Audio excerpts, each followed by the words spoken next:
Welcome to the CBS Radio Mystery Theater Archives, the only YouTube channel which has the original classic episodes of the CBS Radio Mystery Theater in order with no ads. Thank you for listening, and now, enjoy the show.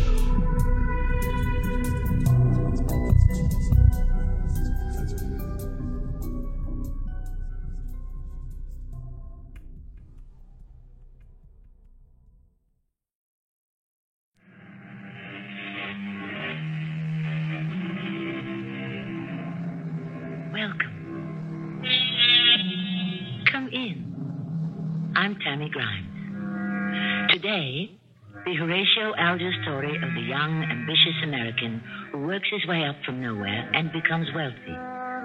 The difference being he married into money, was an ordinary fellow with no particular talents except the one everyone accused him of, murder. Take a look through the magnifying glass at the snapshot I took of those rocks. Don't you see anything peculiar? Where, over by the rocks? Oh.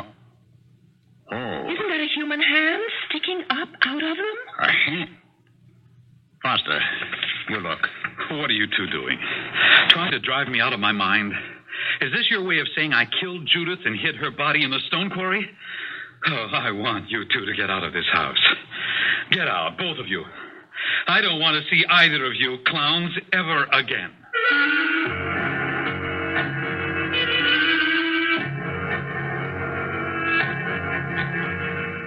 Our mystery drama, The Hand of Amnesia, was written especially for the Mystery Theater by G. Frederick Lewis and stars Ralph Bell.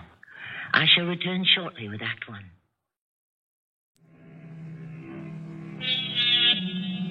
They seemed to be a happy couple. She perhaps somewhat older than he. The stars were out. A sliver of moon shone across the old stone quarry that loomed over a small lake. He kept looking at her and smiling, but her face was serious. Slowly they made their way into the quarry down the irregular rock-strewn path, and then she stopped, and so did he. I don't want to walk any further down, Foster. There's not enough moonlight for me to make out how far down the water is. I've always wondered about that. Why most of the old quarries have a lake at the bottom. And it's good and deep, too. On a hot day, we used to go swimming here when we were kids. You were lucky. I was brought up in the city. We cooled off in front of an open hydrant. Well, I'll toss a stone and see how long it takes before it splashes. Here goes. Oh, that's pretty far down. Well, honey, shall we start back up to the house? Let's just stand here for a minute. Maybe the moon will come out. Oh, Judy, it's a new moon. Oh, wait till the cloud passes. You'll see. It won't come on any further tonight. You know that. Yes, I do. Well, I don't mind standing here with you, darling. That's all right with me. When you said you wanted us to take a little walk into the quarry, that was okay, too. I wish you wouldn't be so obliging, Foster. Obliging? I love you. I thought coming down here was the best place. Best for what? I wanted us to be able to talk where no one could hear us. You came out here to talk? No one can hear what we say down here in the quarry. You sound very dramatic. Here we've been married for a year and a month. You never said anything like this to me before. You're not a double agent or a Russian spy or anything, are you, darling? Nice try, Foster. But it's no joke. What is it? Interesting how you should hit on it about my being a spy. The last 2 Saturdays, when you went to Denver alone, I followed you. I know about you and Alice. What? Alice? Who's that? Another try and another fumble. Did she ever get her wallet back? The one that was lifted out of her handbag? The detective agency told me they'd mail it right back to her. That's how I know her name and where she lives. Judy, it isn't anything. She's an old friend. We worked together at the mountain resort. I knew her years before I met you. I thought I loved you, and I thought you loved me. And that means no more old friends. You're right, sweetheart. I won't see her anymore. I can't believe that. I couldn't trust you. And when there's no trust, there's no marriage. It's over, Foster. I want you to pack up all your clothes and whatever else is yours and be out of the house by noon tomorrow. And as soon as you let me know where you're staying, I'll have my lawyers work out a settlement. I wouldn't want you to have to work in a kitchen anymore. Judy, it's all a big mistake. You're blowing this all out of proportion. I love you, darling, only you. Can't I have another chance to prove to you I love you? No, darling. The agency tells me it wasn't just those 2 weekends. No more chances, darling. It's over. Look, you're not being fair. You're not listening to what I have to say. When my sister Annie warned me against marrying a man half my age, I wouldn't listen to her either. We loved each other. Doesn't that count for anything? I thought it did. You want my frank opinion about your sister? Well, she was darn sore you married me and that I would be sharing your money. That's what it was.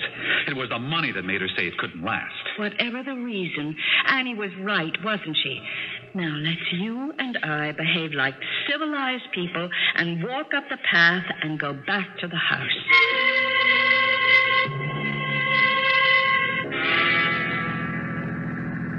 Annie, will you please stop harping on that? Well, it's true, Bill, isn't it? Isn't it?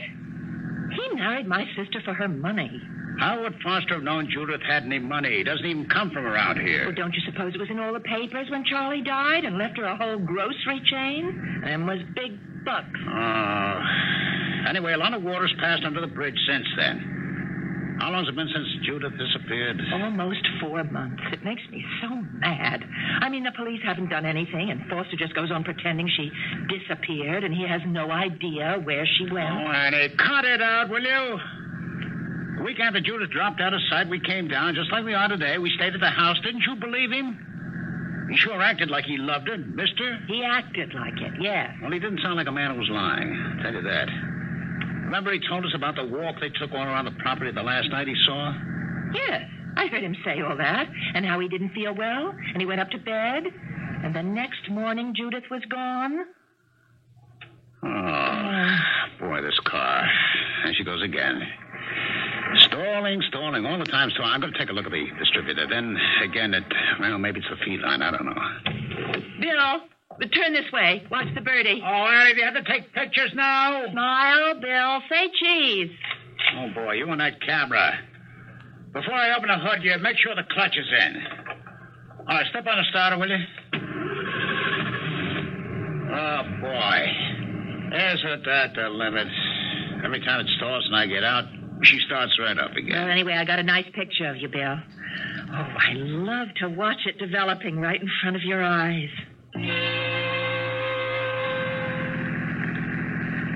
I'll tell you what really upsets me, Bill. Sure, tell me. Here we are, poor as church mice. And the police pension you get is just a joke. And there's Judith. Marries well. First husband dies. She inherits tons of money.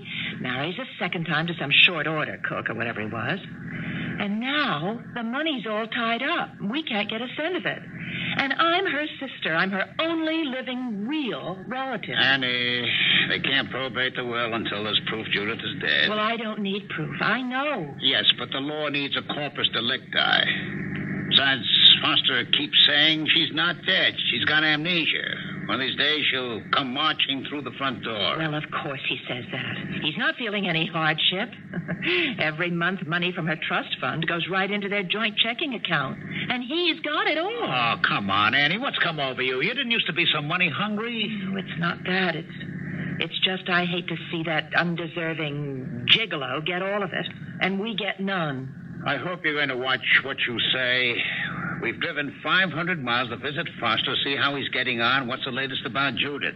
It'll spoil everything if he finds out you dislike him so much. All right, this is the street. I'll drop you over the house, take the car to a garage, see if they can find out what's wrong, why she keeps stalling.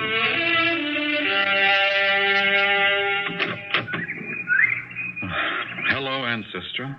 Foster. Well, aren't you going to ask me in? I didn't expect you today. Where's Bill? He's gone round to the garage. There's something wrong with the car. Old age, I expect. I wish we could afford a new one. What do you mean you weren't expecting us? I wrote. I told you we were coming. You didn't say when. Sure. Come in. Just making some coffee for myself. If there was anyone I didn't want to see, it was Judy's sister, Ancestra. Annie, as they call her. It was 4 months since Judy had disappeared. And the last thing I needed was someone poking around the house asking questions. I'd had enough flack from the chief of police. Foster, I'll have a cup of coffee, too. And I must say, you have kept up the house real well. I mean, everything is nice and clean. Well, a couple still works here, Mary and John. This just happens to be their weekend off. I thought, why let them go? I guess. I mean, if you can afford them. It's only a matter of time before someone locates Judy and brings her home. Bill and I were talking about that. You really believe it's a case of... Amnesia? Yes, I do. I've talked to doctors, and they say it's entirely possible. I suppose. What other possibilities are there? Only the unthinkable ones. You mean? I won't even say it. I won't even let myself think it because I know she's alive. Amnesia. No one in the family ever had that. Annie, it's not something hereditary or catching. That night when she stayed up and I went to bed, something happened. She lost her bearings, wandered off without any identification. I mean, when you take a walk in the evening as we did on our own property, who takes IDs? I guess not. Well, maybe somebody came by on the road and picked her up and... Well, if she didn't know who she was or where she lived, they couldn't help her get home, could they? Well, anyway, what brought you two down? It's a long trip. 500 miles. Foster, do you realize we hardly know you? I mean, I'm Judith's only living relative.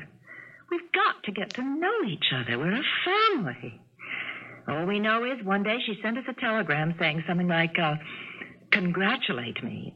I've found someone better for me than Charlie, and I never thought I would.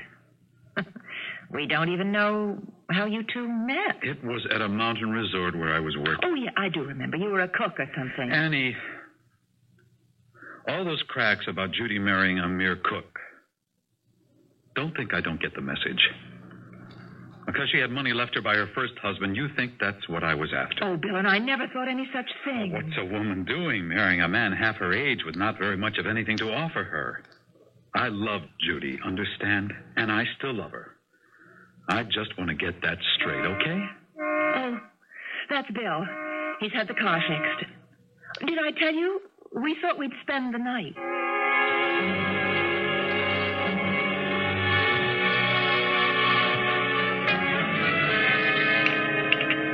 Annie, Foster, that was a mighty good meal. I'd like to say I did it alone, but Foster helped in the kitchen.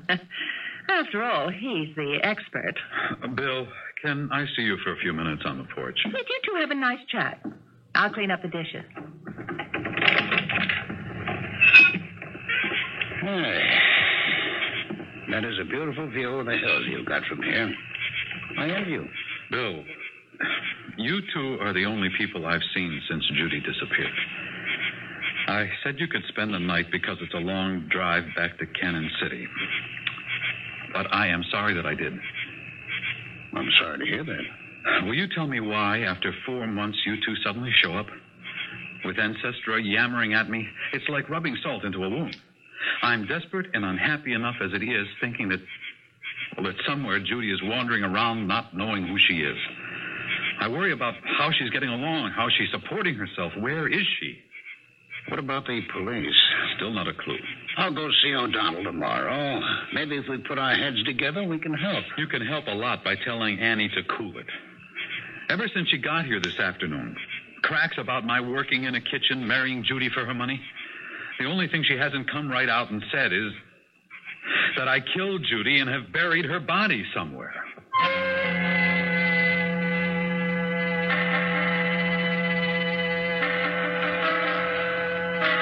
Whether Judith is alive or dead is not a question answered by guesswork. That rare commodity, the truth, contains the only answer. And it is the search for this truth that places some people behind shields and others behind bars.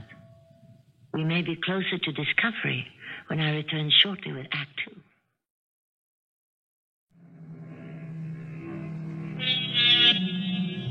It has been said tragedies do not need the broad canvas of wars, injustice, cataclysms of nature to cause irreparable hurts from which few recover. Suspected of doing away with his wealthy wife, twice his age, Foster Chase clings to the hope that his missing wife is a victim of amnesia and will, one day, return home. Not a view shared by his brother-in-law, Bill, ex-policeman, who drops in on an old buddy, Chief O'Donnell. Bill, you've forgotten more about police procedure than I'll ever know. What's your honest opinion of this case? Well, at first I thought they'd had a fight, and Judith had just gone away to think things over. You know, there's a big difference between their ages. Well, I'm not going to go into what my wife thought about that marriage, but I thought it was a miracle. They were married for a year and a month. I thought they'd had a fight, too. And then in a couple of days, 2 weeks at the most, Judith would be home again. When did Foster start talking amnesia? 2 or 3 weeks after she didn't come back. And to give him credit, he did a lot more than talk about it. He contacted every single department in all the surrounding state. Departments that keep records of missing people. He checked hospitals within 200-mile radius. And he was always on the phone somewhere. Could Judith have been kidnapped? Oh, sure she could. But why no demand for a ransom? It's been 4 months now, Just about. What does that say to you? Maybe Foster killed her. A probability? A possibility. I don't have a shred of evidence. We've been over that property pretty thoroughly, even the quarry where Foster says they went walking the last evening. Mac, here's the way I see it. One, she's somewhere in that stone quarry. That means she's dead. Whether he pushed her or she fell, we don't know. 2, she walked out, decided she'd made a big mistake marrying him. She may have bank accounts in Switzerland, so she's gone somewhere on her own to cool off and think things over. 3, she really has amnesia. Look, is it possible to find out whether she's got bank accounts in other countries or even other states? Sure it is. She's got lawyers. I'll go see them. It isn't that I've given up on the case, but I thought the best move was to keep tabs on Foster, and that's what we've been doing. He doesn't know it, but we know every move that he makes. How much of an inch-by-inch search have you made of the quarry? Not much. You can't do it.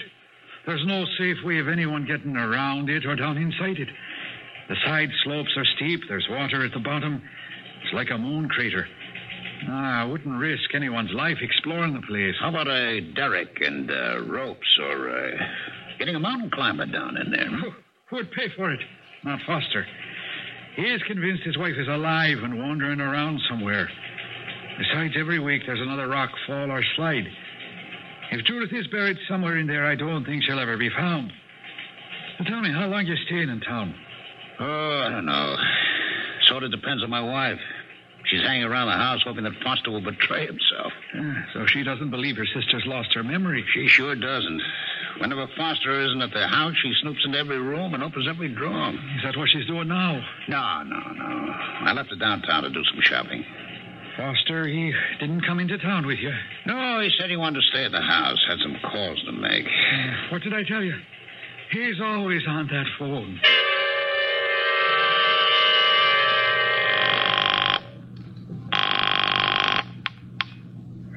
Yes? Alice? Yes, who's this? Foster. I haven't heard from you in a long time. Well, I've got visitors I can't shake, or I would have been down. Huh? No, they're no problem. It's relatives.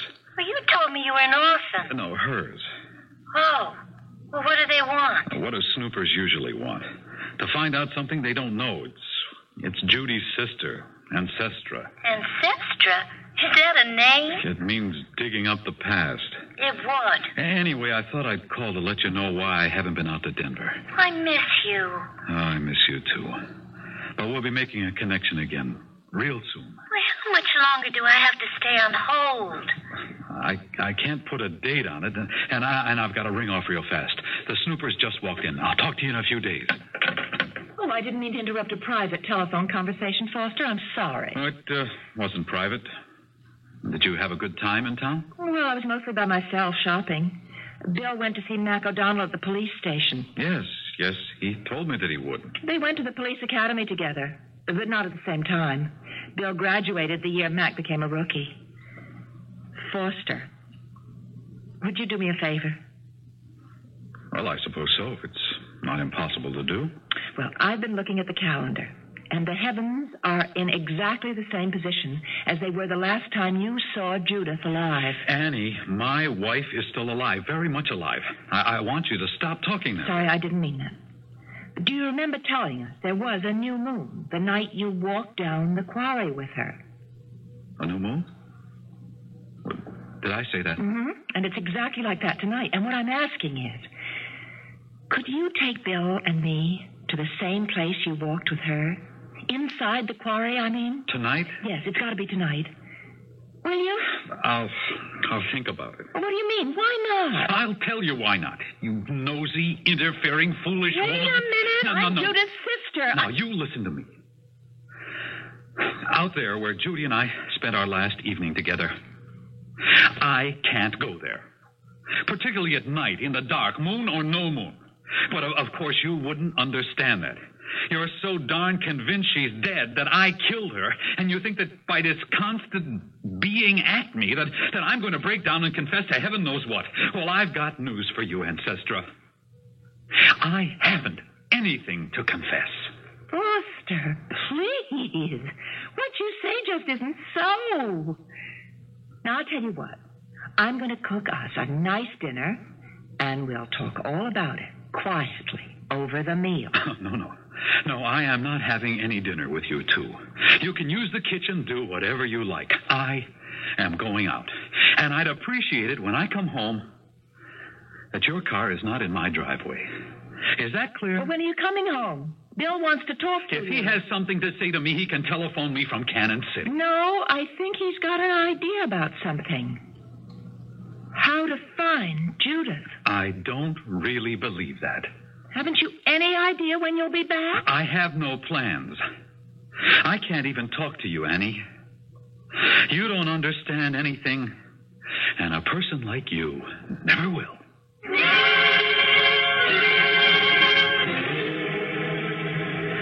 She was really getting under my skin. Oh, I was tempted to charter another single-engine plane and just fly to Denver and see Alice and unwind. But I decided against flying at night. Oh, it was way after midnight when I unlocked my front door. Annie and Bill had gone to bed. And for the first time since the accident, I dreamt about Judy. We're through, Foster. This is it. Just because I've been seeing Alice?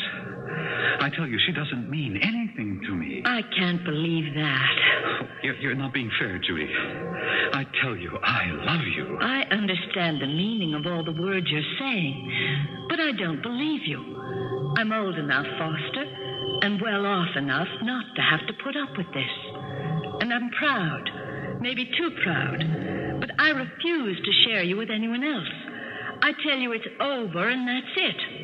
Now let's you and I behave like civilized people and walk up the quarry path and go back to the house. No, Judy, please, listen. Foster, let go of me. Foster, there's a slide starting. Judy, please, don't say it's over. Please don't.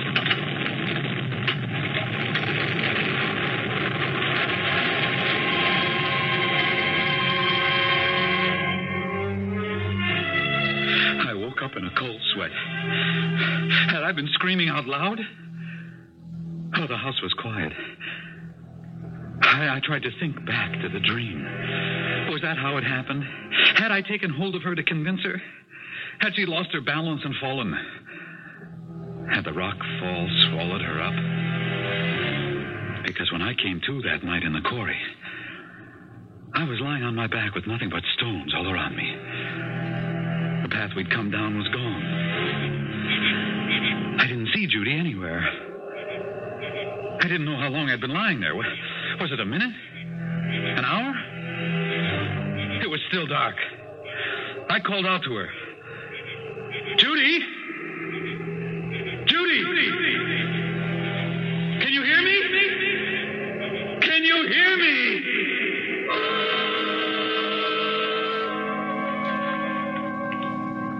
Good morning, Foster.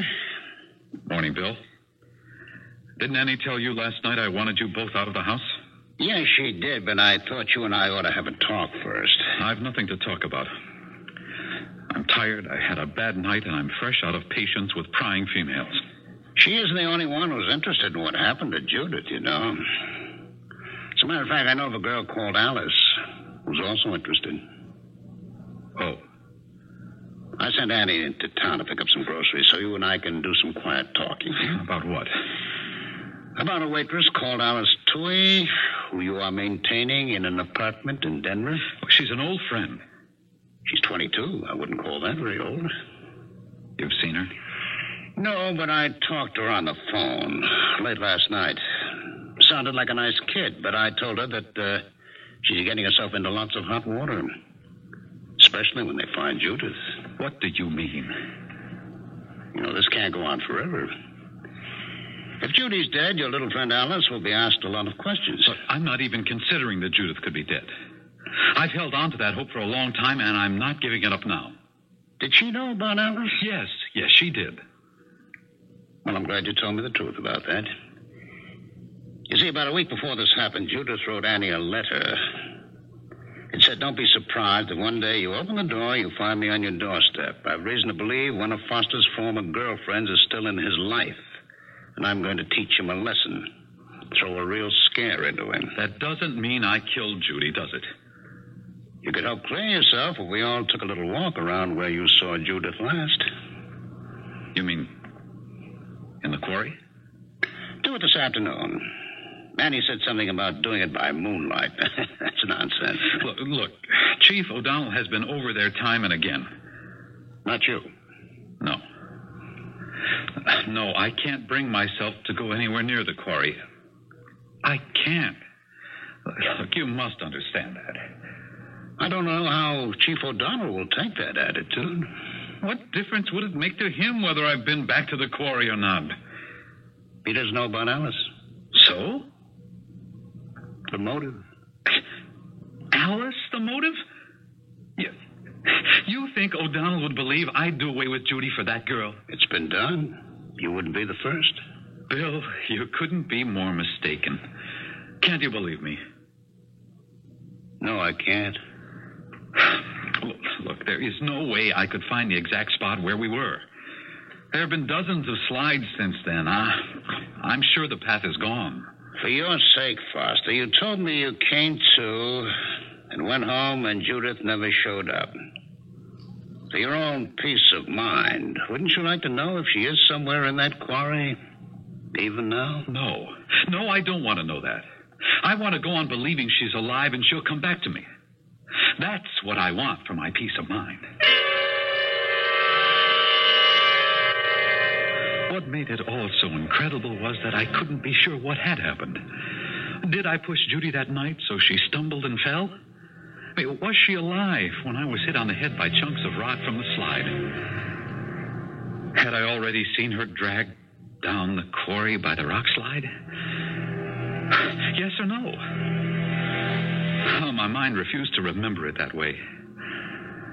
Bill was right. I had to go back. Stand there. Visualize it. Be there to remember what had happened. I had to.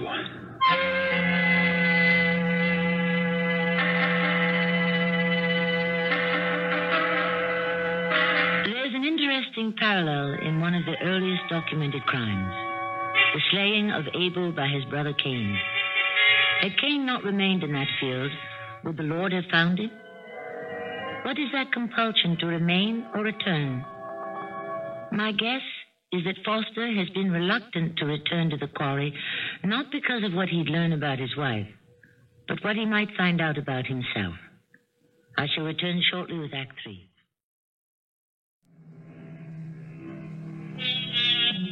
It is my privilege to occasionally delve into the psyche of the characters we meet together, to know things about them they may not even realize themselves. I think Foster, secretly and truly, believes he did cause his wife's death in the quarry, and all his talk about amnesia and her eventual return is just that, talk. It is the same afternoon, and Foster has led the way, bringing Bill and Annie to the top of the crater or rim of the quarry. Bill, what's he going to do with that rope? He's tying it to the base of that big tree the way mountain climbers use a safety rope. Oh, you mean that's for us? Mm-hmm. All of us. I'm sure he's going to be very careful we don't descend too far without being able to get out. I just can't believe the police haven't searched that place down there for Judith. I just can't bring myself to say it. Body. I told Foster about a letter to us about the girlfriend, and I think he's decided to prove to us how convinced he is Judith is not in that quarry. It's beautiful and spooky at the same time. Well, I'm so glad I brought an extra roll of film. I tied one end securely to that tree as our safety rope. Looking down there, it's like seeing a moon crater in the sunlight.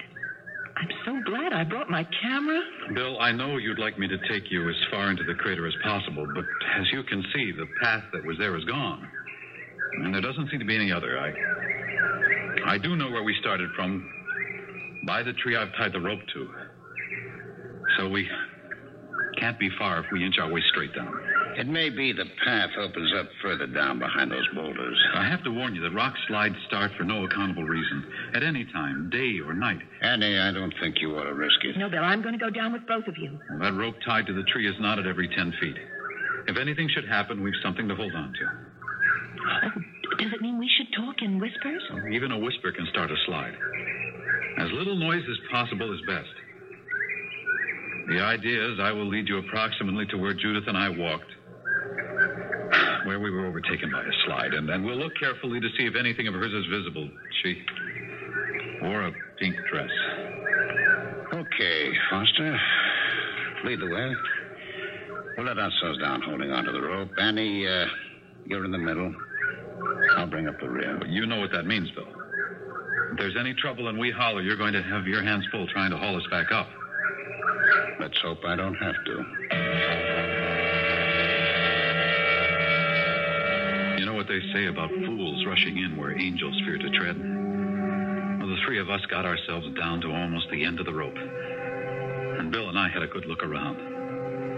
Annie had wrapped the rope around her middle and was snapping away with her camera when it started clouding up. We got ourselves out of the quarry in record time and ran back to the house just before the sky fell in. Oh, boy. That sure came down in a hurry. I'd forgotten how quickly these mountain storms develop. I'd have died if my camera got wet. I just can't wait to lay out all the instant pictures I took. Are you guys satisfied? Foster, whatever we thought, I want to apologize to you for any suspicion or anything else I've said. Oh, that's real nice to hear. What did you expect to find? I'm terribly ashamed. You see, we thought that... Well, I'm going upstairs to make sure all the windows are closed. Annie, he isn't buying any of our apologies. Not that I blame him. He went to a lot of trouble to help us get down there and have a look around. And that, more than anything, makes me think he really had nothing to do with Judith's disappearance. But is that how you judge his guilt or innocence? Come on, Annie. As an old-time cop, I know when a man's willing to help you, he's clean.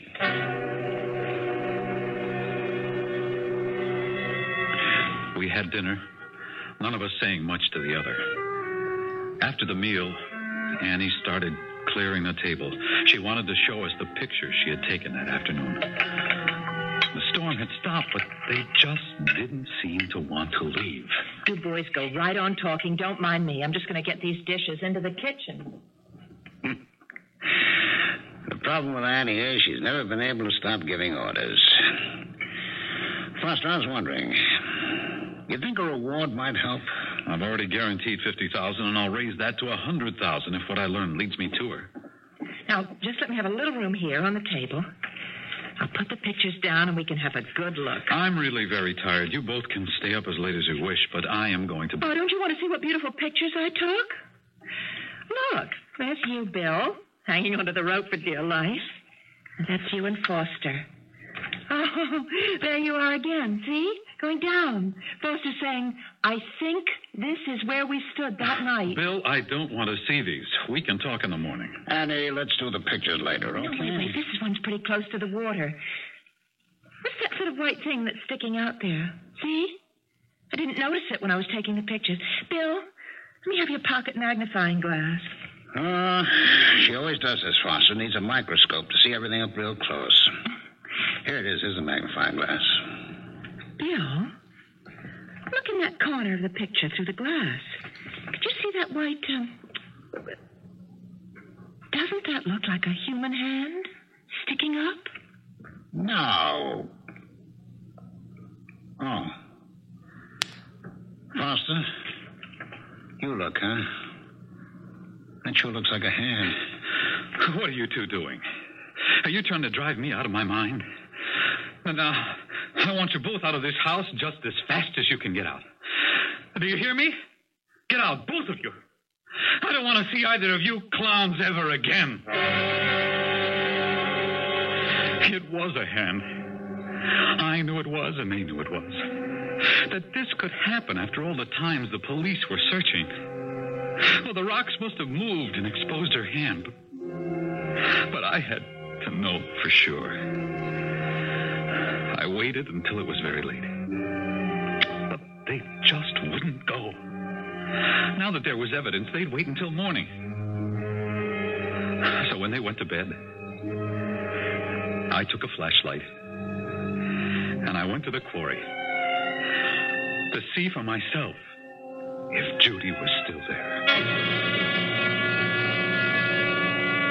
Are you ready, Annie? But don't you want me to make you a cup of coffee before we go? We'll have coffee with Chief O'Donnell when we take him that photograph. Foster isn't up yet. His door's closed. Boy, I guess this one just about as wrong as I ever guessed anything. What a terrible few days it's been. Hey, that's Mac's car pulling up. Oh, it'll save us a trip to the station house. I wonder what's up. Should I see if Foster's awake? Hi, Mac. What's up? Well, I guess you don't know. What is it? You didn't hear anything last night? No. Why do you ask? Well, we got a call from the Kowalskis who live down the road that there had been some shouting and moaning coming from the quarry. So we hightailed it out there at 5 a.m. and we found Foster. What? He must have gone for a walk in the quarry and slipped. And that was it. We thought he was upstairs, asleep. Oh, that's awful. We were just checking out to go home. Well, look, Bill, can you put off leaving here for a couple of days? There's going to be an inquest and we'll need your evidence. Yeah, okay, Mac, you're in charge, eh? Well, I'll tell you what, I'll see if I can hustle the coroner along. Oh, I can appreciate what a shock it must be to the both of you. Poor Foster. Very tragic, the whole thing. Well, I'll be talking to you tomorrow. Do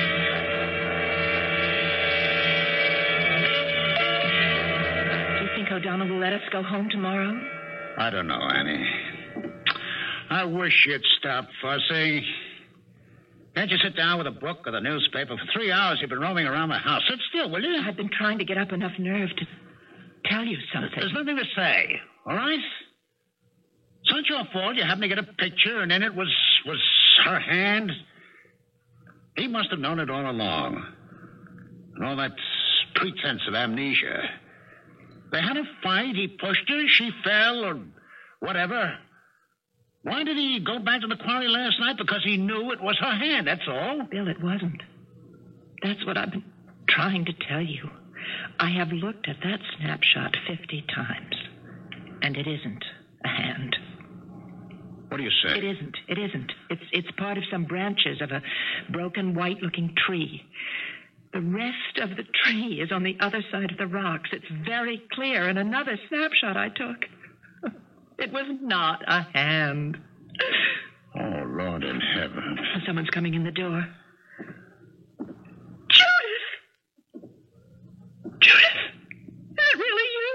Annie, what are you doing here? And Bill, what a lovely surprise. Judith. Sit down. Are you all right? Well, I guess so. I feel all right.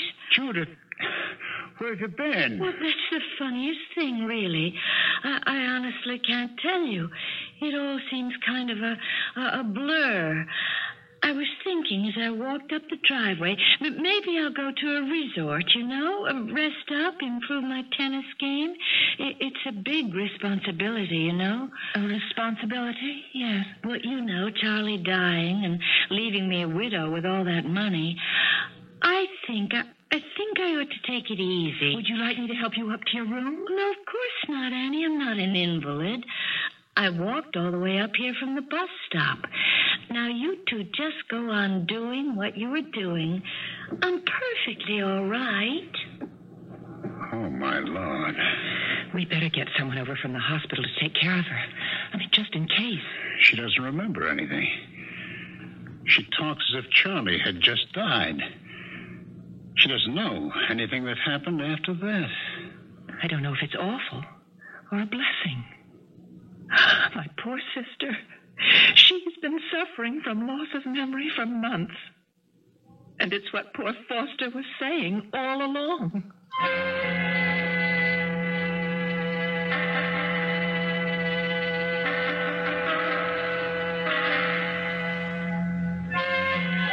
Our curtain is rung down on the strange tragedy, as so many are when the mind and the body are not one. It is such an occurrence, as we have dramatized today, that reminds us how fragile we are. We take great care of our bodies, cleaning them, nourishing them, exercising them. Perhaps a little jogging of the mind wouldn't be amiss at all. I shall return shortly.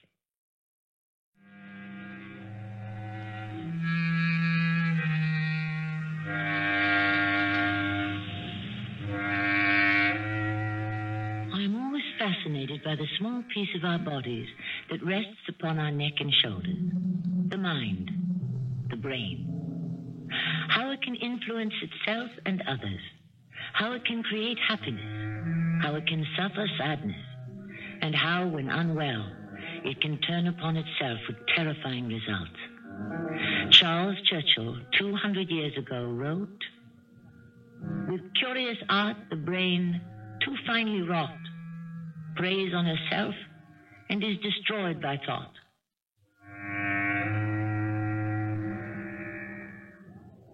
Our cast included Ralph Bell, Carol Teitel, Lloyd Battista, and Marion Seldes. The entire production was under the direction of Hyman Brown. I hope you enjoyed this episode of CBS Radio Mystery Theater. If you've enjoyed this and want to hear more, please subscribe to this channel. You can also visit my other YouTube channel by searching Mr. Brian McCarthy in the YouTube search bar. Till then, thanks for listening.